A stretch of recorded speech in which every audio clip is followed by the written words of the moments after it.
So this is a session of the, good, thanks.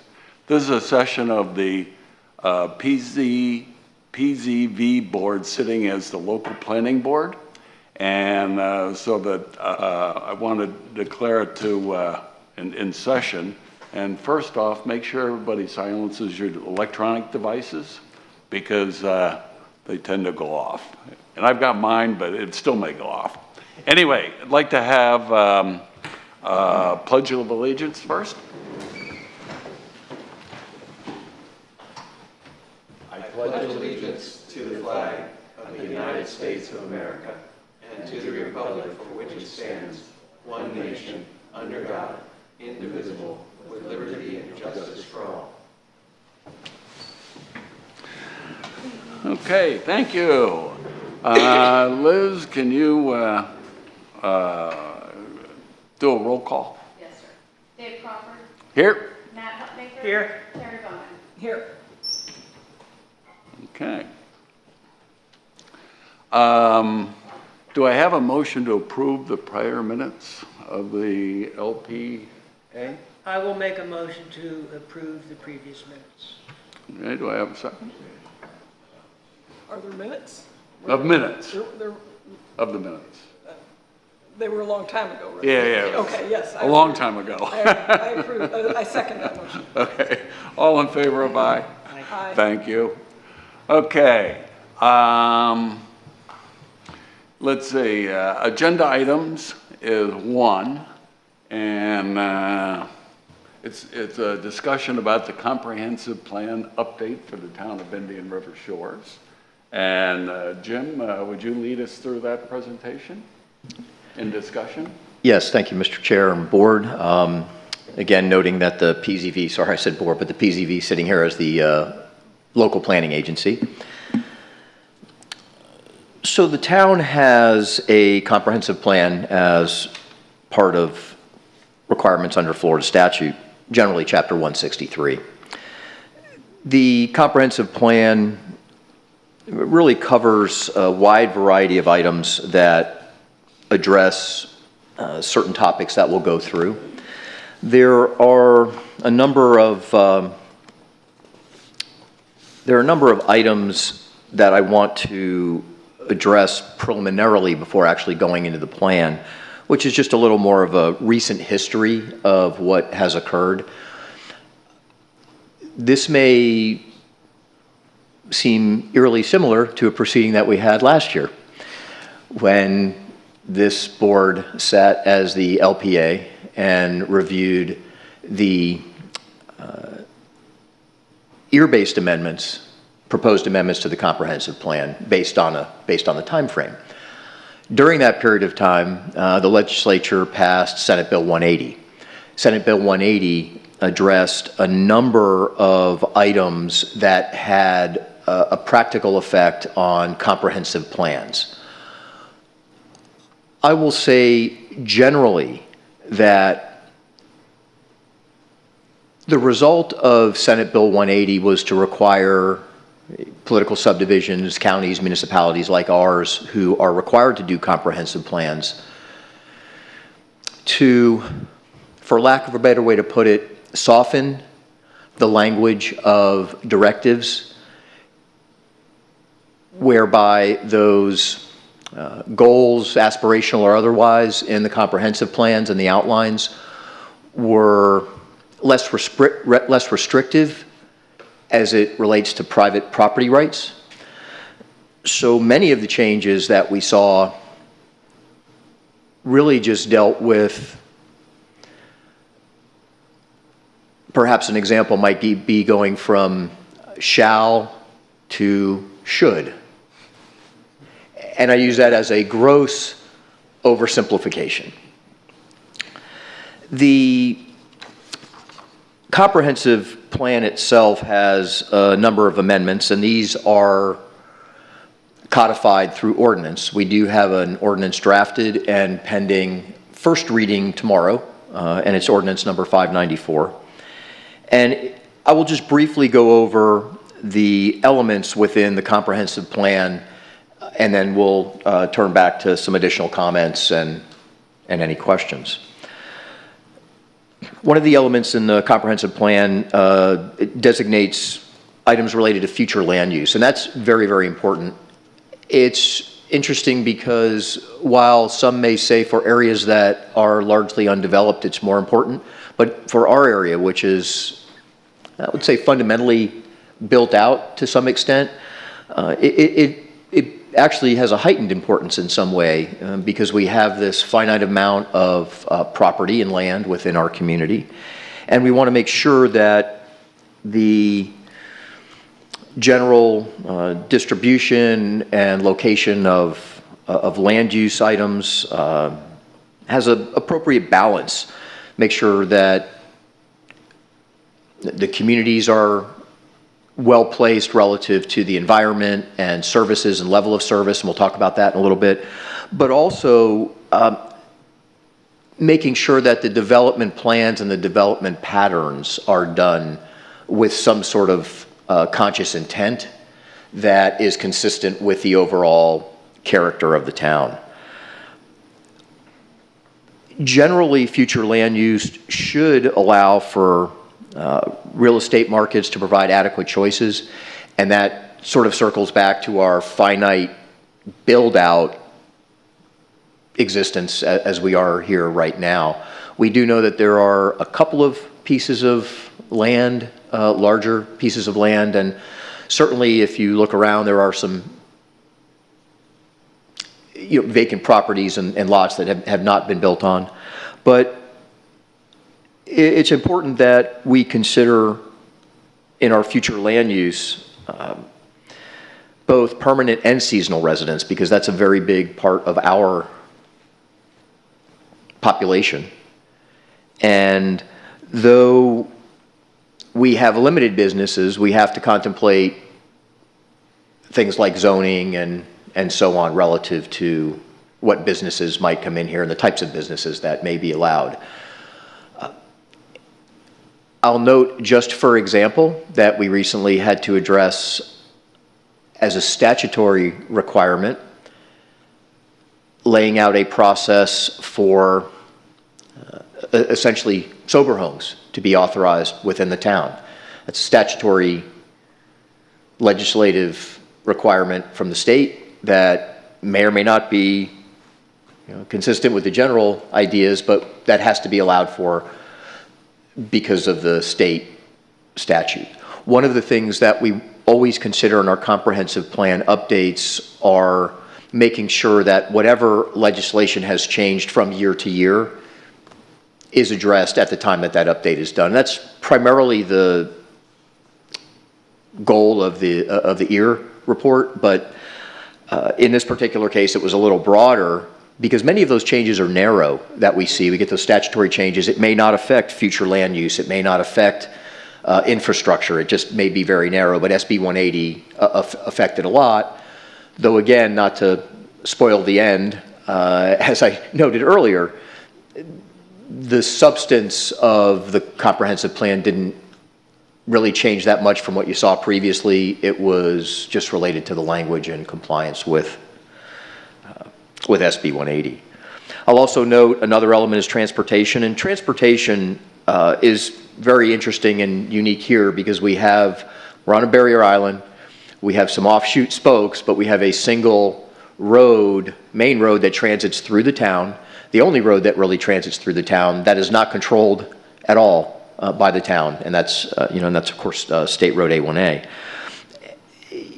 And transportation is important because we do have relatively low density residential character and nature in the community, and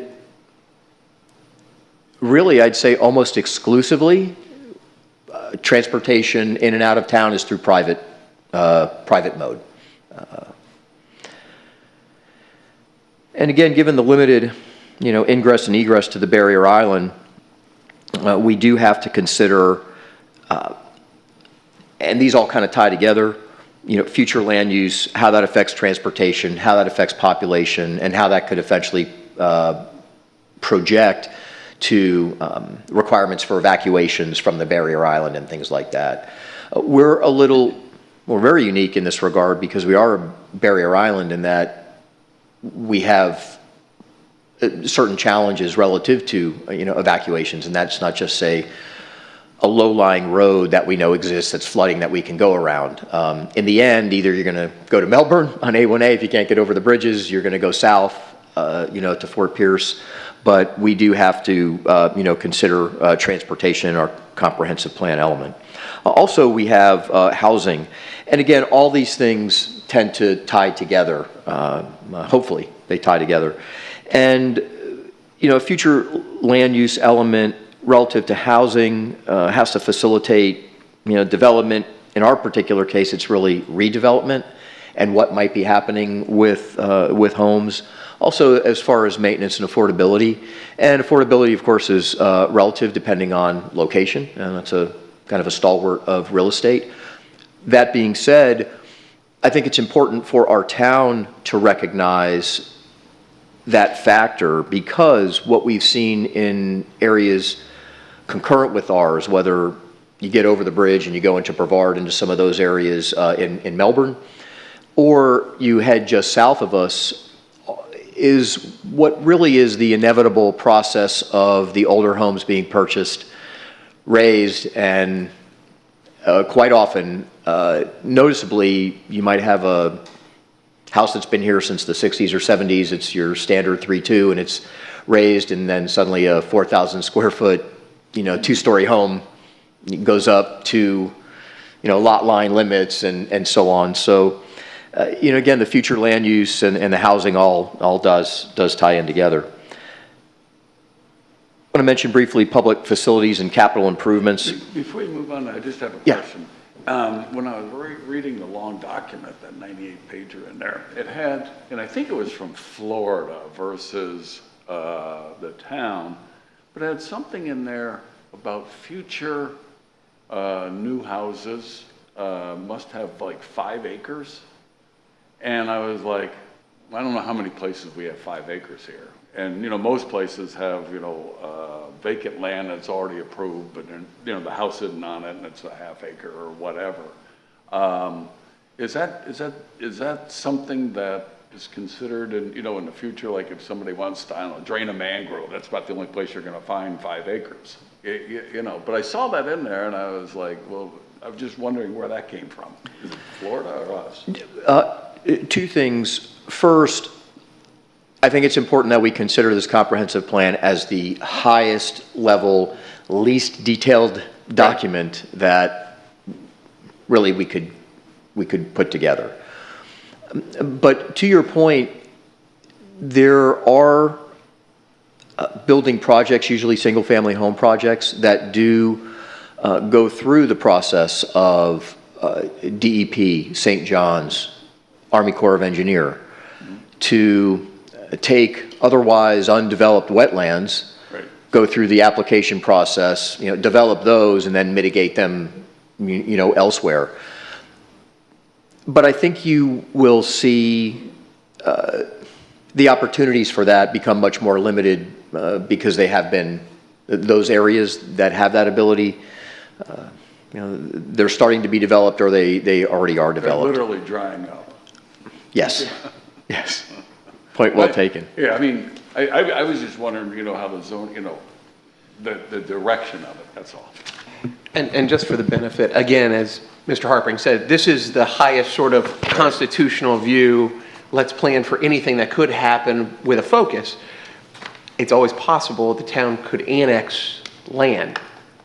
Highly unlikely. I don't think the barrier island's going to grow. But something like that could happen, and so you would want to have a placeholder for something if it were to come in. I agree with you. We probably, in our current constitution, we have zoning for agriculture. We don't have any agricultural zoned properties in the town, but you never know. Right. So, Okay, thank you. Thank you, Pete. The next item I want to address briefly is the public facilities and capital improvements. This generally addresses sanitary sewer, solid waste, drainage, potable water, natural groundwater, all of those types of things. And these are, again, requirements under Florida statute. They've been combined into this element to reflect the town's really small and residential character. And also reflects the fact that the town is not a utility provider for any of the, major utilities, water, sewer, reuse water, electricity, gas, any of those items.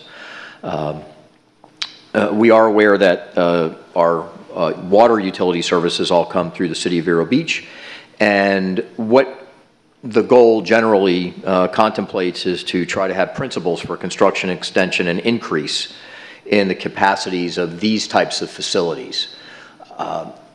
For our part, some of this effect outside of SB 180 and going back to 2023 and HB 1379 is the state unfunded mandate of septic to sewer connections.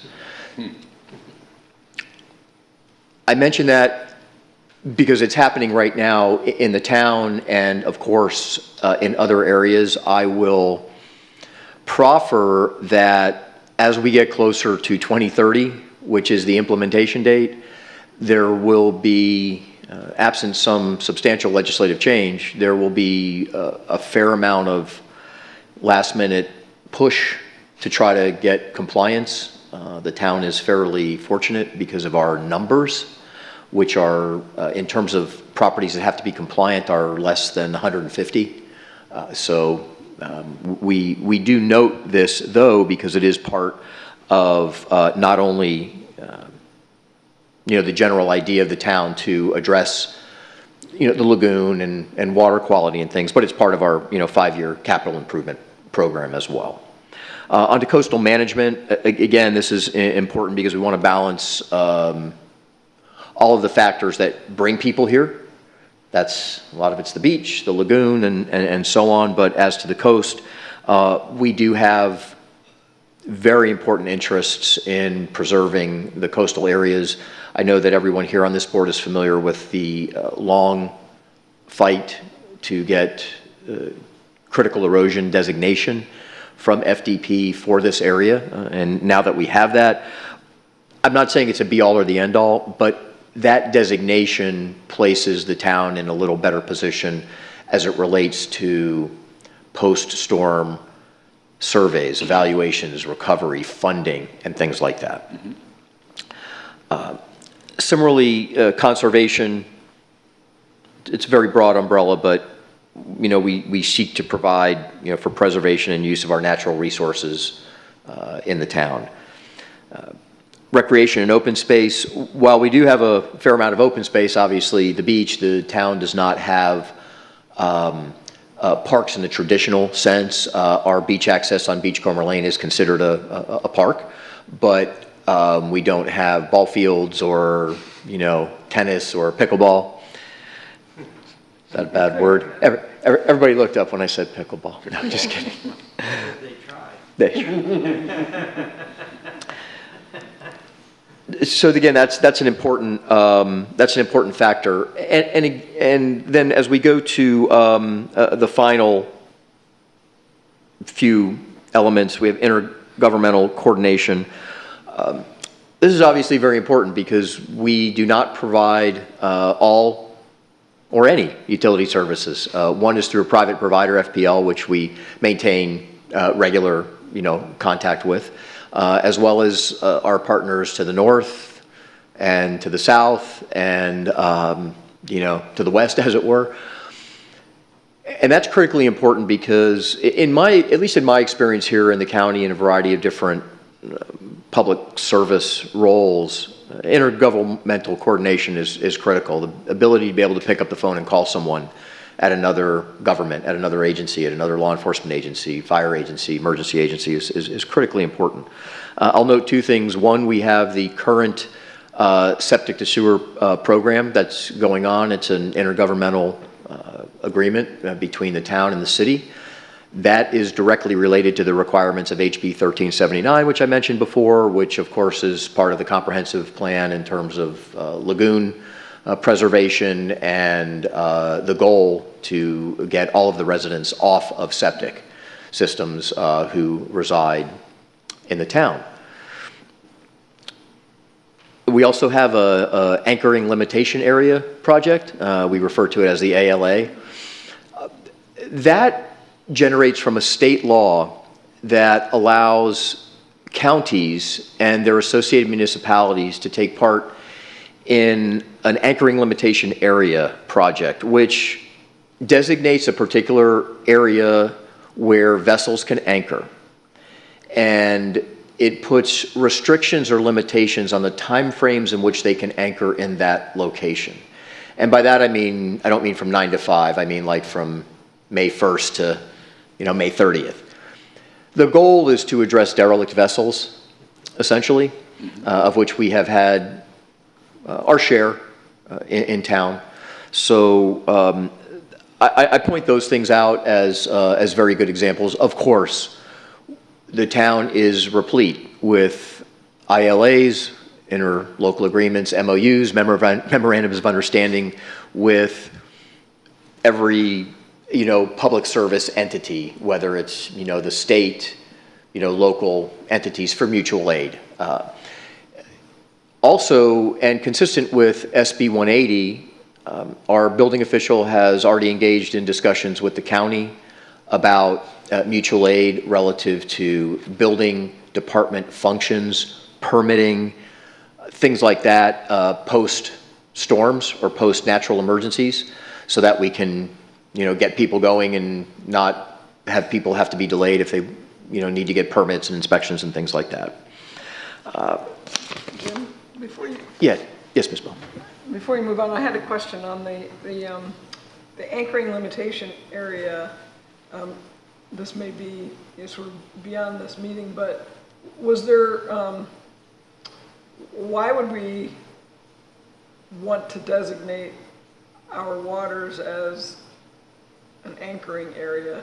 I understand that there's restrictions you can put on here, but I thought our own ordinances prevented anchoring for more than a 24-hour period or something like that in our water. So why would we, sign up for allowing it? I think you have to look at it in the converse, which is there are very few navigable waters in the state that you can restrict access to if you're on a vessel. I mean, very few. Is this under state law? Yes, this is all state law. And as a result, and if you look at the anchoring limitation area, the converse is what we're trying to do, which is we're not identifying an area in which boaters are authorized to anchor for periods of time. We are identifying areas that boaters are prohibited from remaining anchored over a specific period of time, so that we could require them to move. And these are exclusively directed towards the vessel owners that take a vessel somewhere, drop anchor, and leave, and essentially abandon it. And it's very interesting because vessels have almost a your home is your castle type of view in state law. It's very difficult for state law enforcement, whether it's Fish and Wildlife or FHP or local law enforcement, our folks, to actually go and drag a vessel away from where it is. In fact, there is one right now, and I don't think this is far afield because it is important as far as the town aesthetic. There's a vessel right now, if you go over this, the Barber Bridge, just to the south, it's a sailing vessel. It's got a blue hull. It's got 2 equidistant masts. It's laying on its side. If you notice, while you're driving safely over the bridge, there's a large red placard on it. That means that vessel has been there for a period of time in excess of what's authorized, and I'll defer to our town council on some of the granular details, not that we have to get there, but a vessel is considered derelict if it can't, I'm just going to broad brush it, can't move under its own power, or it has no communication or certain criteria. Unlike a car that's on the side of the road that we can put a sticker on after a very brief period of time, it's almost like an eviction. In order for the government to take somebody's vessel, because what happens is then it's considered abandoned. You have to invest the money to to somehow get it out of there, and all the environmental items. This is really where it's really all driven from.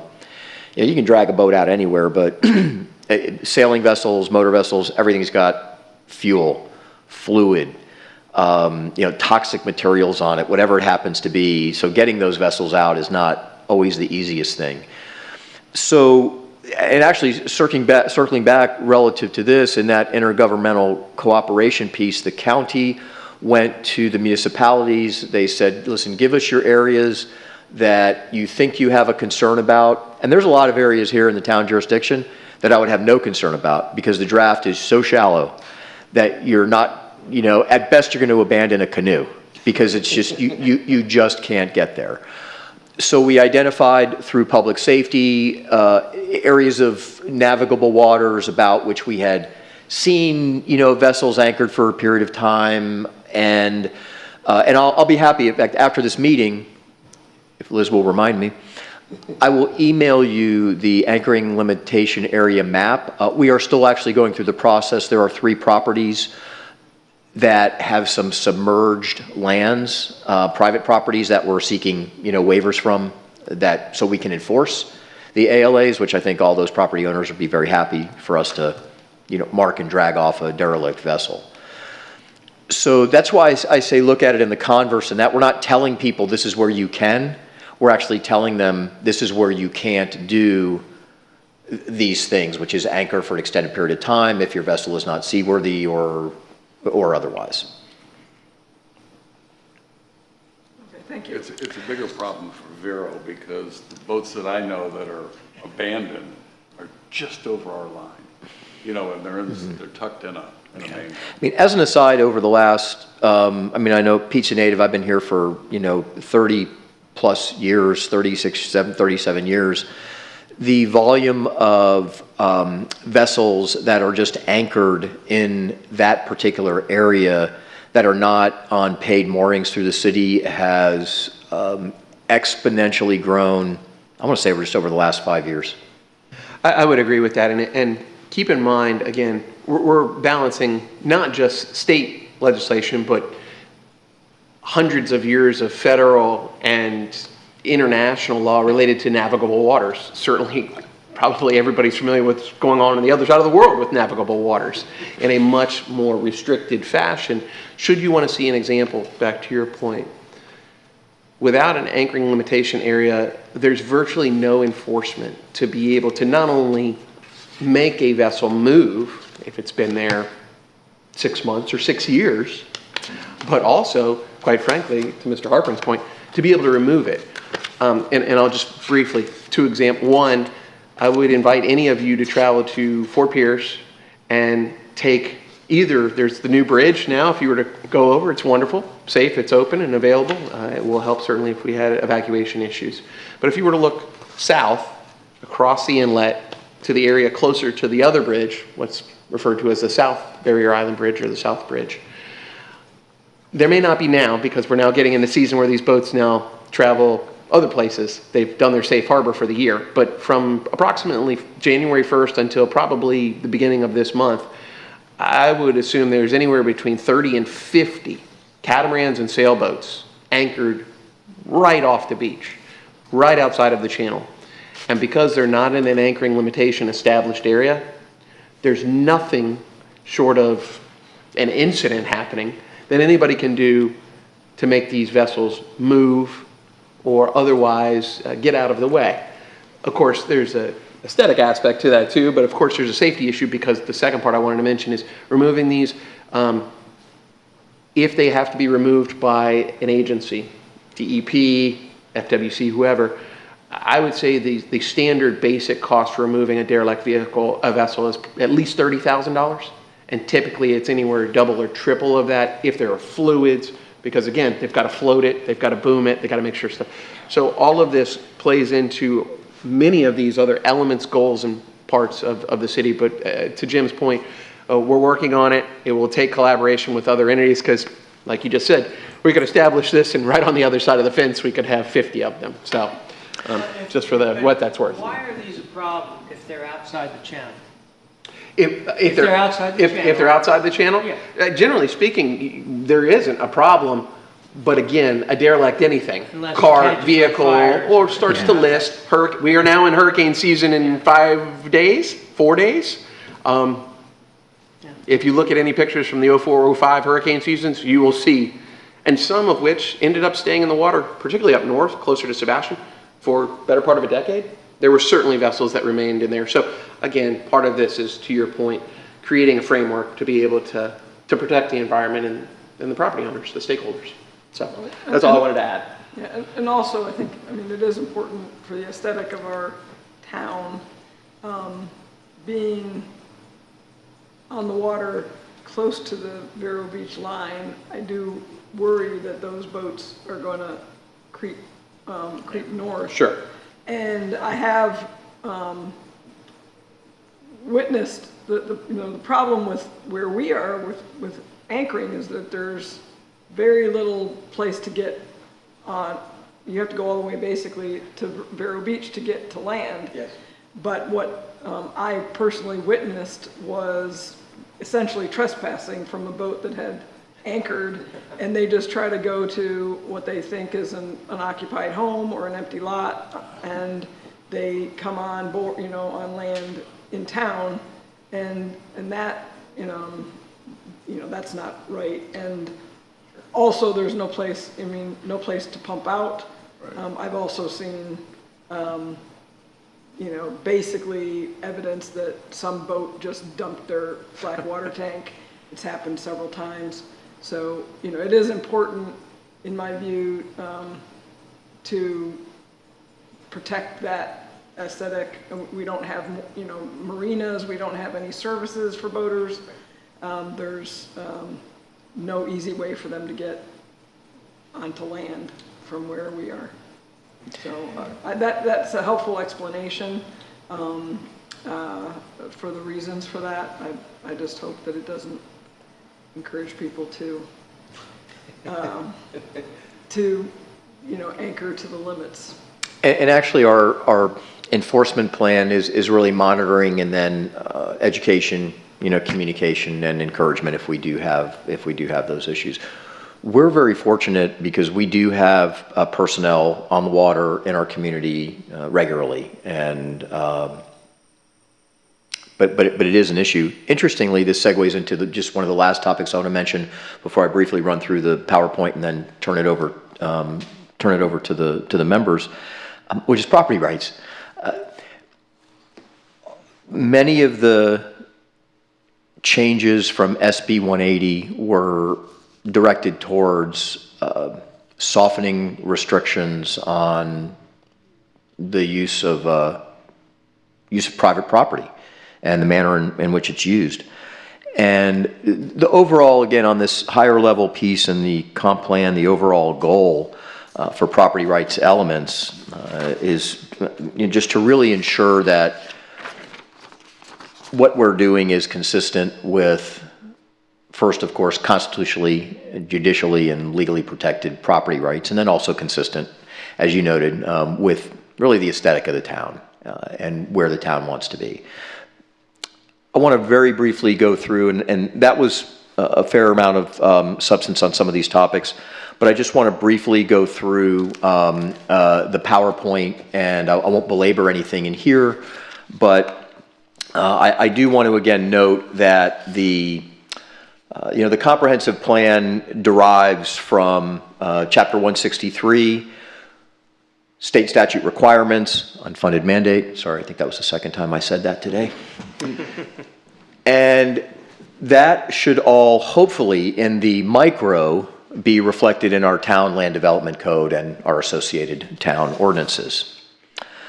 So again, we've noted the comprehensive plan it's both aspirational, it's foundational, and it provides, objectives and directions towards policies.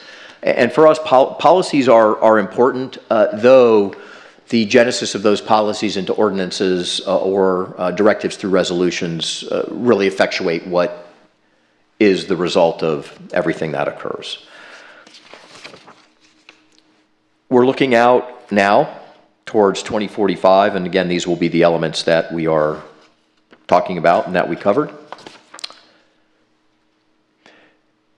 Just very brief population projections relative to, and this is the town. In some previous discussions about the numbers, there have been questions about, well, where do people go? We only have so many places, but we just have to recognize that in the town, if we look at doors and the number of doors that we have, as it were, and the nature of what's behind those doors, 1 bedroom, 2 bedroom, multifamily, single family residence, we know that those turn over time. And that's why when we look at these projections, it doesn't seem unreasonable looking at the numbers based on where we are right now. And that's just a pedestrian thumbnail comment, as it were. But these things should always at least look and appear reasonable to us. Was the base year the 2020 census? Yes. Okay. Yeah, we were using. It grew 8% for over 5 years. Yes. Okay. And to your point, we can point out specifically a couple of, and of course Fred and Liz know this from a practical standpoint, the number of COs that come in.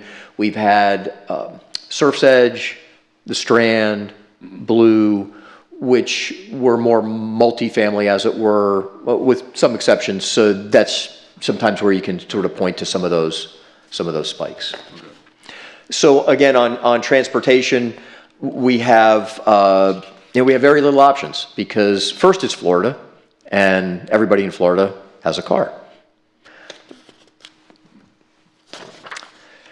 So that's what that is. On the housing and property rights, I mean, there's really not much more to say other than that we know what our restrictions and limitations are. In fact, on that point, let me mention one thing. Every season, we get a large volume of complaints about the traffic on A1A.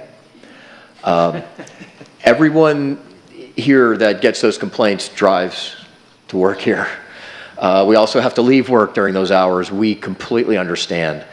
And what I've tried to tell people relative to transportation highlights on something that I said before, which was we have a single road in and out of town. There are virtually no frequent stops when you head north, essentially. But as you come in past the entrance to Johns Island and head south, and it will back up even past the entrance to Johns Island, it's important to recognize that there are items not in our control that affect that flow of traffic going all the way to Beachland Boulevard. So if you just back up from the light at Beachland Boulevard, which the city has made some progress in the right turn, extending that right turn lane, then you can go up to the on-demand crosswalks, where they just have the flashing lights, because those will stop and slow down traffic. You do have an actual sorry. Not always. Not always, I know. I know. That's where you get your sprint training in, right? Yeah. Then you have the actual traffic signal crosswalk at Bethel Creek House and the park. And then in very close proximity to that, you have a triggered full traffic signal at Village Beach Market and then north. If any one of those hit during the season at any time, it just is going to back up the traffic. So we're very conscious of that, and there's really a finite amount that we can do. Can I ask a question? Because of that, the backup, I recommend we put a left-hand turn at Fred Turk, because you can't get past through the traffic. So I'm glad you brought that up. Two things that we're considering at that intersection, one of which requires FDOT approval. The town has scheduled Fred Turk for obviously road work and rehabilitation and things like that. Consistent with that, we are looking at on Fred Turk eastbound. Right now there are 2 lanes, one to turn left and one to turn right or go. We're looking at expanding that so that we can have actual 2 dedicated lanes there. One lane would just allow you to turn left and go north on A1A. The other lane would allow you to go straight to Beachcomber or turn right and go south on A1A. And concurrent with that change, we're hoping that DOT, because we will have to change that traffic light there to recognize that, we're hoping that concurrent with that, they will agree to put a triggered left turn signal, or at least triggered during certain timeframes. Yeah. Okay. A question on that, just out of curiosity. How does that trigger, how does that work? I mean, I understand what a trigger is. My understanding I is shot pistol expert back in the day, but my understanding it's excuse me, it's weight in the ground. There are, when you pull up, our building folks can laugh at me with this analogy. It's absolutely fine, I appreciate it, but I don't think it's entirely unlike when you pull up to a gate that automatically opens. That's not, that's not an infrared triggered gate. Pete and Fred, don't jump on my bandwagon at all here. Don't do it. You won. Okay, thank you. Yeah, good enough. And then we can go to public facilities and capital improvements. Again, this is an area where, for us, for the town, our, I'm going to prove that I took French in college, our raison d'etre, our reason for existing, is to provide services to the community. So maintenance of level of service is critical to us, whether it's in the building department, in finance, in public safety. Maintenance of level of service is important, and that's why a lot of these things are driven the way they are. Additional capital improvements, we talk about the roads. Since I began in 2021, there was one road that was already in progress at that time, and that was when essentially, I believe the standard was set prior to that, that when we redo the roads, we're going to put in the Miami curbing and any stormwater improvements that we can. That helps reduce the nutrient load. It gives us points for our FDEP requirements, our basic management action plan, our CRS ratings, and all of those types of things. And the key really for public facilities and capital improvements is to make sure that we're thoughtful and that we're planned, both relative to the level of service that we're providing and are required to provide, as well as doing that in a financially responsible manner. We mentioned coastal management, and I think there, again, I will just reiterate the importance of the critically eroded designation and, our ability to, enhance and protect and maintain the dune system, which, again, is critically important for property protection. And we mentioned, conservation before, and a lot of that does tie in with all the things we're doing with our Indian River Lagoon plans, nutrient reductions, stormwater installation, and we not mentioned here specifically, we have a fertilizer ordinance in the town that tries to address all of those things. And similarly, we do, yeah. Question about the fertilizer ordinance. What's the enforcement on that? What's the enforcement on that? I mean, yeah, well, is there enforcement on it? If we know and we can determine a violation, then it's a code violation. Okay. So generally, our ordinances, if there's no specific penalty attached with a particular ordinance, it generally becomes a violation of the code enforced through code enforcement. Okay, another question. May I ask another question? Please. Okay. What if somebody has a pool in their yard and they're running the flexible, you've seen the hoses, and they run it out to the street, it's going to go in storm drains. And I know from a little bit of history that for fish, they can't deal with chlorine. Now, it's not a lot of it's going to get out into the lagoon, but it will sooner, some will. Is there a restriction on that? I'm going to have to look specifically as to the pool water. I do know that we have very specific restrictions on things like landscaping and where you're blowing the clippings, washing your car, Oh, what about washing your car? It's highly recommended for our aesthetic, but, sorry. Just a little I levity know, to, my wife Lynn gets on me about that all the time. just a little levity to ease the So monotony. what are the restrictions on washing your car? You're not supposed to allow, to the greatest extent possible, and I'll forward everybody these if you'd like afterwards. To the greatest extent possible, you're not supposed to allow the runoff to go into the drains. However, there are encouragements for using analogous to boat soap, biodegradable soap. That's not, oh, I'm going to wash my car, I'm going to go get this makes me sound like I'm 300 years old, I'm going to go get the Palmolive under my sink and put it into my bucket and wash my car with, dish soap. It's that those types of restrictions, those types of things that we try to limit. Or things like in the construction area using skirts or barriers or or silt screens to try to avoid drainage and runoff. But I'll get you all of those. I'm sorry I don't have the exact answer for you as we sit here, but I'll get that stuff out to everybody. Also, if I can help you on that, the storm drains, a lot of storm drains go into settling ponds and where they're able to settle before they go into the lagoon. Okay. So I know a lot of communities have that. I'm Yeah. not sure the percent or anything, Yeah. but there's a lot of settlement that has to go through that catches, tire parts and, wear and all, oil and all that stuff. It first goes into a pond.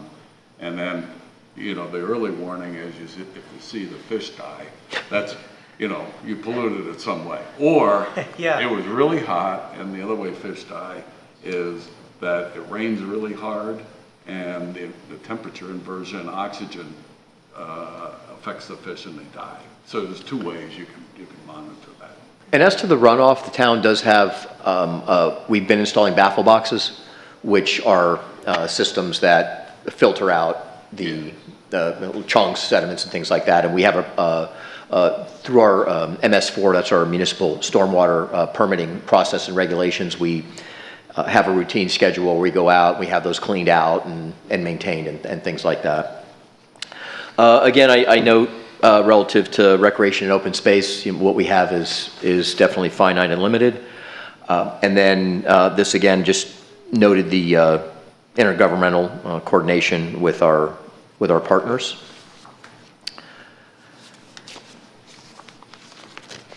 With that, first I'd like to thank you for your patience in going through this. It is greatly appreciated. And I also want to thank everyone for the last minute attendance here today in advance of our council meeting tomorrow.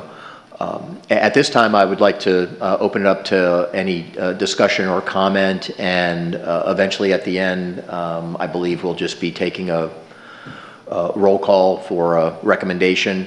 Certainly at this time, we are open for any comments, questions, concerns. I know we've gone through a number of things during the course of the discussion. If there's anything else, we're happy to take a look at it and try to address it, either here today to your satisfaction or work on it through the process. And I know we have this up for discussion tomorrow for first reading at the council meeting. So with that, I'll turn it over. Oh, I would ask, are there any additional questions?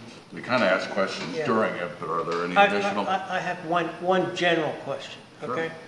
Are we gonna do this like Robert's Rule of Order formality, or are we just gonna have a discussion? I recommend we just have a discussion. You okay with that? Everybody okay with it? Pete? Yes. Because we don't want to step on any legal lines. We have at least two attorneys here, we know that. Okay, so here's my question.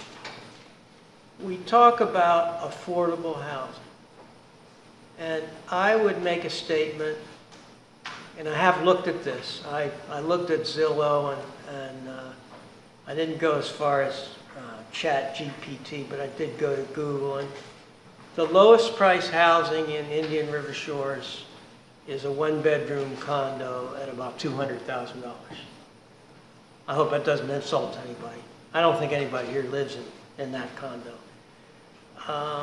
And I also looked at and just as a reference point, the average salary for our law enforcement officers and firemen and EMTs, because they're kind of the same, aren't they? Most of them.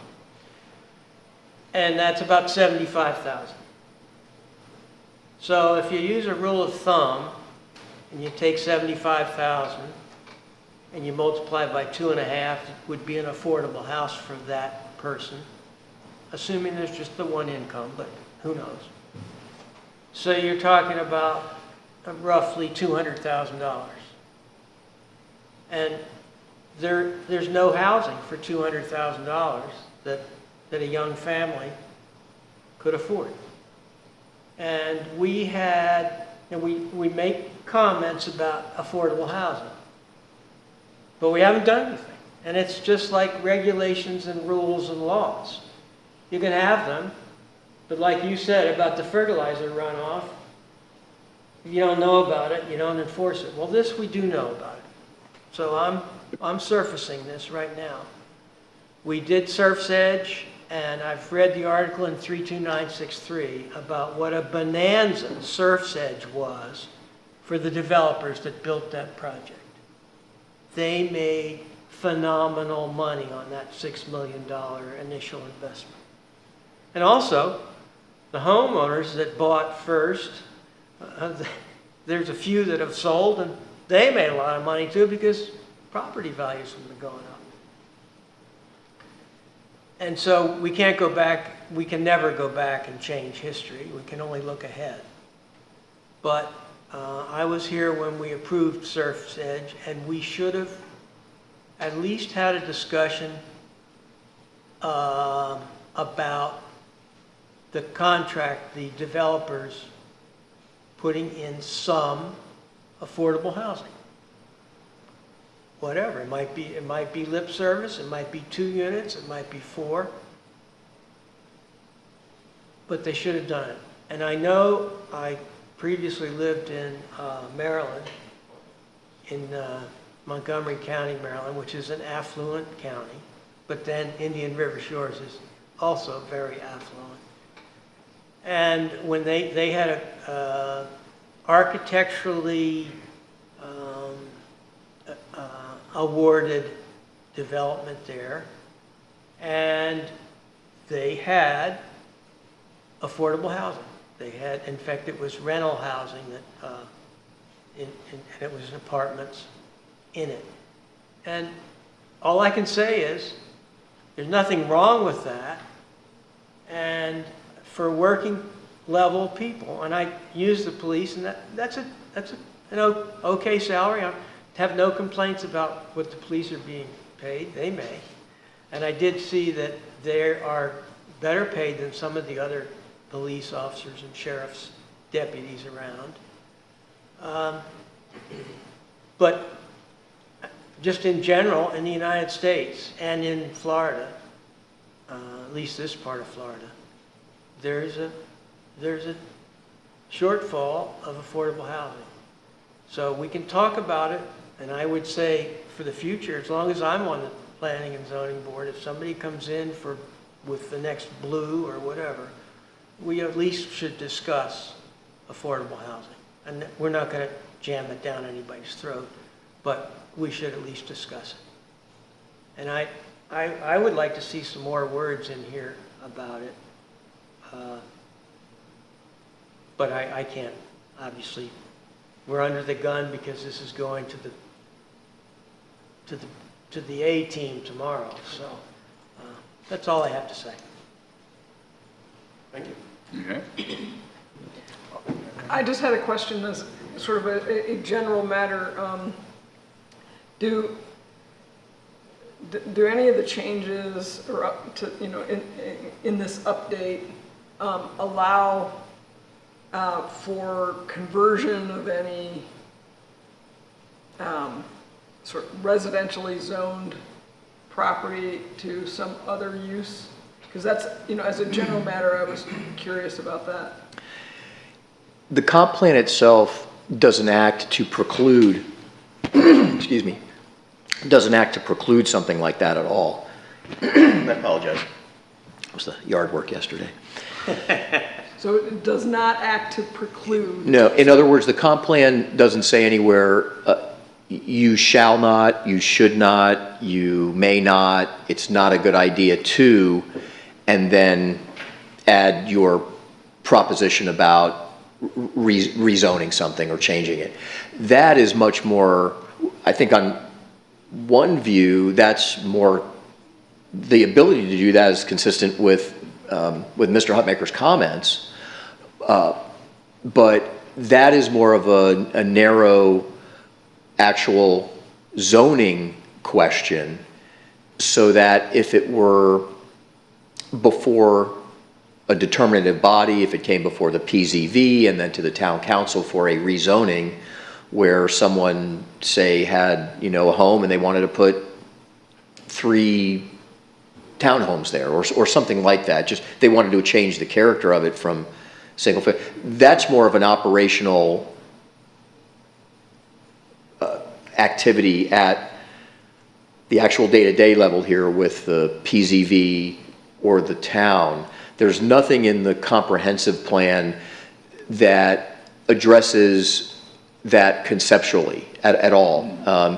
And as I said, in fact, I think Mr. Hutmaker's comments maybe highlight a little bit about the comment, and it's in, I don't get too deep, but it's in the housing element goal about monitoring and allocating land to consider the supply of housing and things like that. It does not, you know, and it does talk about diverse housing needs, existing and projected future town population, assist the private sector in providing affordable quality housing in neighborhoods.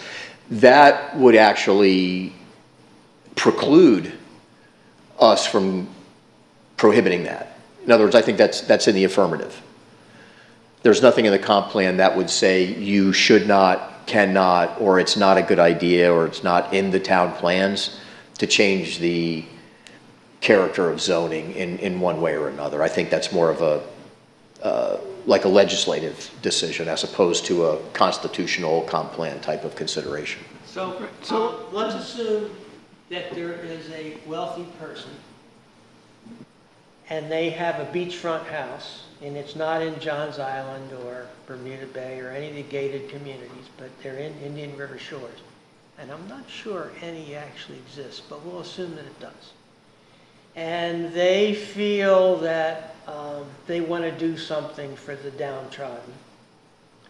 So and it's a fairly decent sized house. And they say, we're going to tear down this mansion and we're going to build a condo or apartment buildings on it that will house, I don't know, 4 families, whatever, say.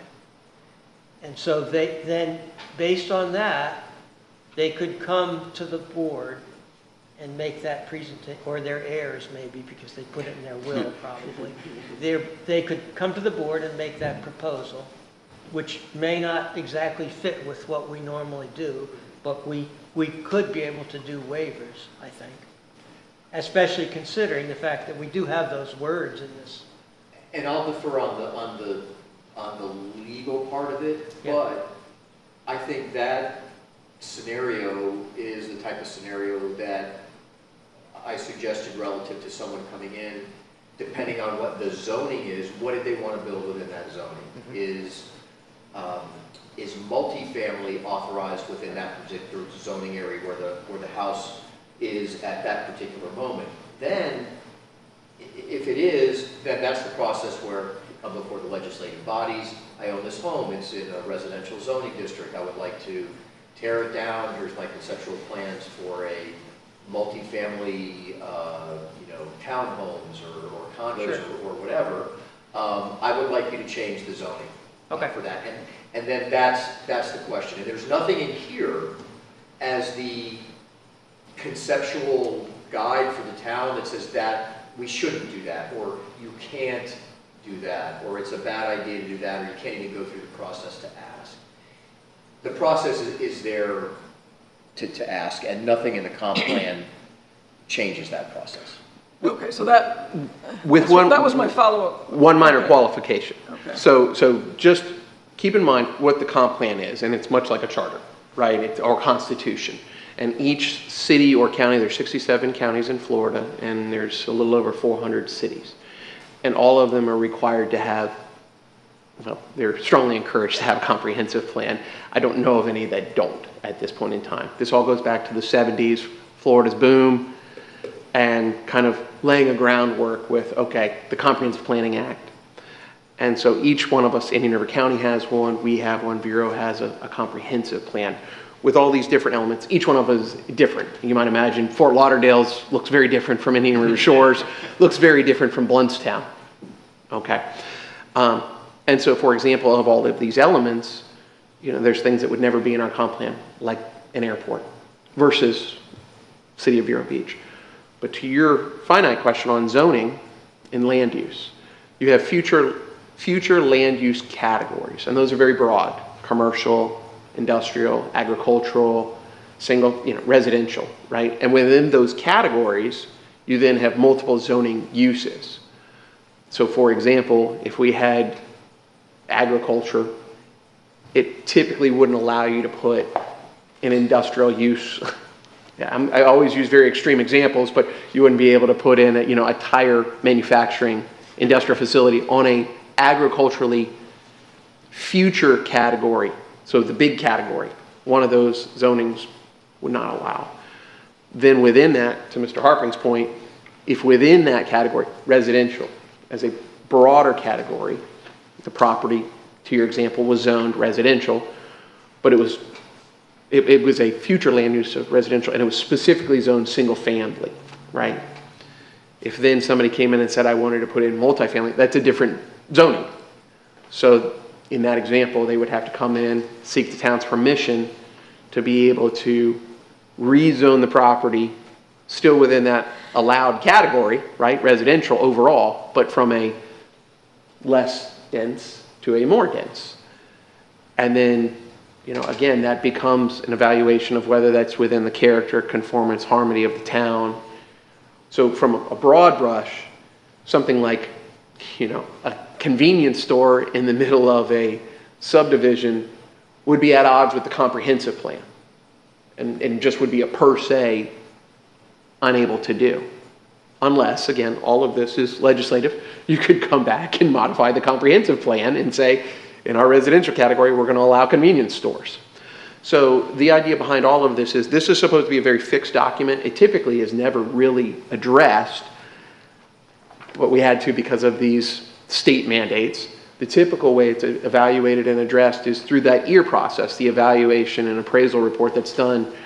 And it had been on a 7-year cycle. It's typically, now done a little faster than that, so you don't get behind. But all in all, you're exactly right. There's at least 2 or 3 checkpoints where if you wanted to do something different, you'd first have to find out, is it in compliance with the comprehensive plan as written?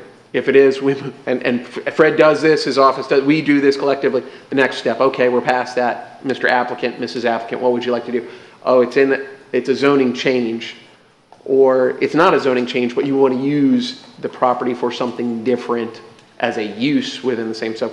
Again, and we have site plans. Ultimately, the final version typically comes before this. So back to your example of multifamily, does it meet the building code? Does it meet the setbacks? Does it meet all of our other criteria?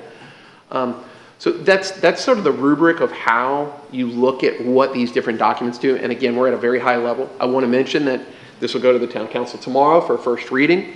Should they have comments, concerns, questions, or edits, they would make those. We then send it to the state, and the state looks at it.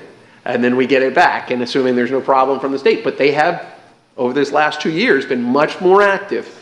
It historically has been send everything, what was DEO, Department of Economic Opportunity. It's been renamed to Florida Department of Commerce, or at least under their purview. And as part of that, they look at it, and they could say, we don't think this is in compliance with other things under state law, Florida Constitution, et cetera. So again, we'll get that back sometime 30, 60, 90 days, and we would have to review that. So I want to encourage you that there are multiple levels of being able to review this document. It is a living document. It's supposed to be fairly finite, but it is a living document. So. Okay, so just so I understand what you guys just explained, these changes to the comprehensive plan neither require nor change the current requirements that somebody would have to go through to either get a zoning change or a land use change. No, they do not. So they don't change it. Okay, thank you.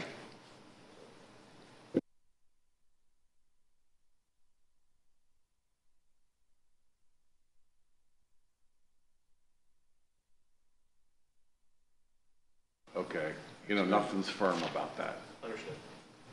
Any other questions? Any other questions for anybody? Any questions from the audience? Any comments? At this point, it's 10:35, and do I have a motion to adjourn? Well, let's do a motion first. Yep, sorry. go ahead. That's right. It would typically be a motion to recommend. Yeah. Yes, I make a motion to recommend approval of the comprehensive plan update to the town council. I second that motion. Liz will take the vote. Dave Crawford, Yes. Matt Hutmaker, Yay. Terry Bond. Yay. Mr. Chair, if I may, I just want to thank everyone really for your patience Yes. and your input. And this will be up tomorrow, as Pete noted, for first reading. I'm just very grateful for your time and the ability to put this together ad hoc. Well, at least we know what's on part of the agenda. Yes, you do. Well, thanks for everybody's time. It's 10:36. Meeting adjourned. I wanted to mention. Thank you.